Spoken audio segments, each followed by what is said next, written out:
Hello everyone, I'm Miggs. You're watching All Access Live, and sitting here to my right is JustinTownesEarle. Stopped into the studio, gonna chit chat about his new album, his tour, and hopefully his South by Southwest experience thus far. You know how many times I've said that? I have no clue. I bet it's a lot. A lot. Anyways, my friend, you played last night. How was that show? It was really good. We had a good time. Managed to get in front of a lot of people and then get in and out fast.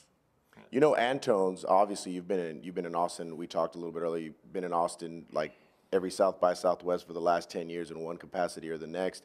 And Antone's legendary venue.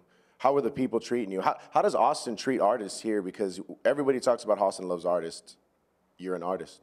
Austin has a really special thing with artists. I mean, like I heard a comedian talk about when musicians leave Austin that they have to go into the real world and they realize that it's like, oh, I can't play and get a free sandwich, right, you know, everywhere else. and Austin does have a really special way of taking care of artists, and it's always nice to be here, comforting to be here. Yeah. Your new album, Midnight at the Movies, came out March 3rd, and you're also in the middle of a tour here, stopping off. So how's the tour going, and how's the album thus far? Well, the album's doing pretty good so far. We're having fun supporting it, and we got a long tour ahead of us. But that's what we do, and it's just getting started. And for some reason, it always starts with South by, and that's not the best way to start a tour. Why? Because it drains you right off the bat, or? Yeah, exactly. Man. Yeah. How's Bloodshot Records treating you? I've had a couple artists in here interview them. Everybody has a lot of good things to say. Bloodshot, based out of Chicago. I know you're in New York. How did you get hooked up with them? Well, I'm from Nashville, and I was touring out of Nashville, and I was just doing some shows up there, and ended up running into Rob Miller. Ended up staying at his house, kind of inadvertently through a friend, and that kind of got the ball rolling on it. It was very interesting. But Bloodshot Records has been great. It's just like a family. You can talk to anybody. You can call and get anybody on the phone any time of day, and so it's real nice. Very family oriented. Yeah. I really don't. I'm not gonna try to peg the sound because I'm not very sure about it myself. I'm still. The jury's still out on that.